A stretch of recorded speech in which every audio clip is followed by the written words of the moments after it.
कविता अपने माता पिता की बहुत लाडली थी। 3 बड़े भाइयों की बहन थी। कोई भी चीज मांगने पर उसी वक्त सामने हाजिर हो जाती। पूरे घर में रौब था उसका। पूरे परिवार और नौकरों पर राजकुमारी की तरह हुक्म चलाती थी कविता। स्कूल में भी पूरा रौब था उसका। बड़े घर की लाडली जो थी वह। ऐसे ही उसने कॉलेज में दाखिला लिया। उसके ठाठ बाट, बड़ी गाड़ी में आना जाना, हर दिन नया फैशन देखकर हर कोई उससे दोस्ती करना चाहता था।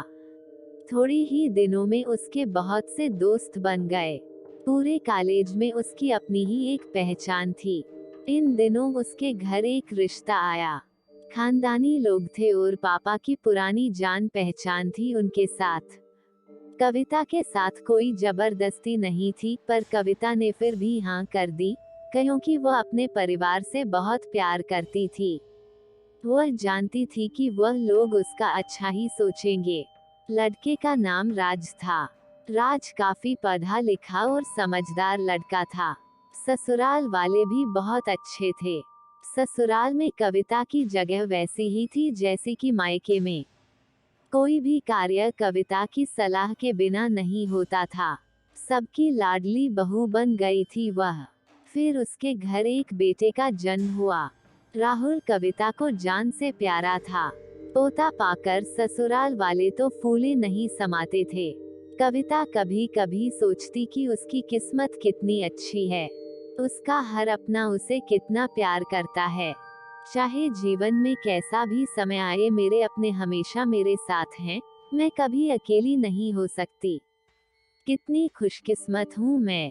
पर शायद कविता की खुशियों को उसकी अपनी ही नजर लग गई थी। एक दिन वो मायके जाने की जिद कर बैठी। राज को बहुत काम था, लेकिन वह फिर भी उसे ले गया। रास्ते में उनकी गाड़ी अन्य गाड़ी से टकरा गई।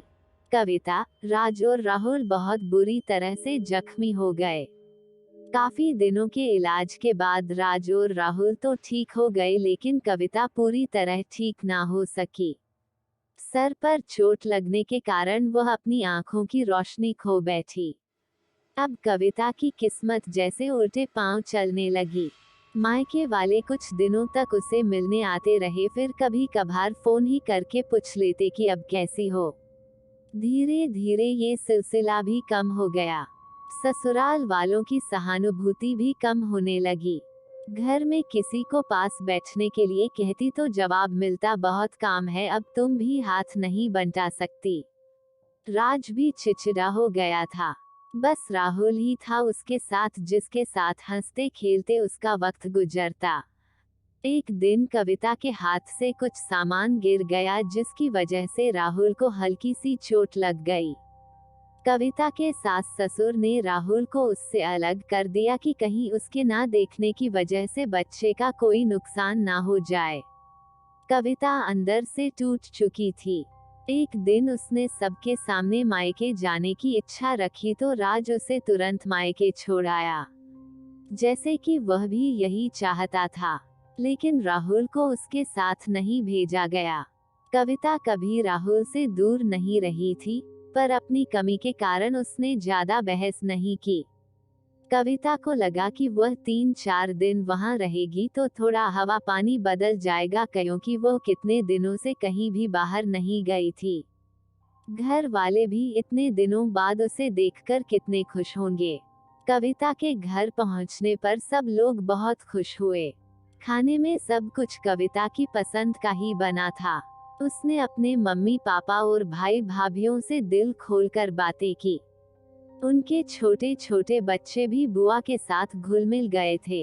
रात को सोने के वक्त जब वो कपड़े बदलने लगी तो उसे पता चला कि उसका बैग तो बहुत भरा हुआ था। वह सब समझ गई। वह बहुत उदास हो गई। कुछ दिनों तक तो सब ठीक रहा, फिर जैसे सब बदलने लगा। सबका व्यवहार बदल रहा था। वह लोग जैसे थक चुके थे उससे। सब लोग घुमा फिरा कर पूछने लगे कि राज कब आ रहा है उसे ले जाने। वह बहाना बना देती, जबकि वह जानती थी कि उस घर में अब उसके लिए कोई जगह नहीं। कविता से चलते वक्त कुछ न कुछ नुकसान हो जाता। थोड़ी बहुत टोका टाकी उसे सुनाई देती। वह टाल देती। एक दिन उसके हाथ से लगकर एक कीमती फूलदान टूट गया। छोटी भाभी ने बहुत हंगामा मचाया। कविता के माता पिता रोज रोज के झमेलों से तंग आ गए थे। उन्होंने राज को खुद से फोन कर दिया। राज कविता को अपने घर ले गया। कविता को अपने परिवार वालों से ये उम्मीद ना थी। जिस कविता के कहे बिना घर में एक पत्ता भी नहीं हिलता था, उस घर के लिए वह अब बोझ बन चुकी थी। राज के साथ ससुराल आते वक्त वह बहुत खुश थी, क्योंकि वह अपने घर जा रही थी, अपने जिगर के टुकड़े राहुल के पास। परंतु यह खुशी भी कुछ पल की ही थी। सारा बंदोबस्त पहले ही किया हुआ था। कविता को सीधे ऊपर वाले कमरे में पहुंचा दिया गया। राहुल से दूर रहने की सख्त चेतावनी दी गई। एक कामवाली लता को उसकी जिम्मेदारी सौंपी गई, जो उसके खाने पहनने जैसी जरूरतों का ध्यान रखती।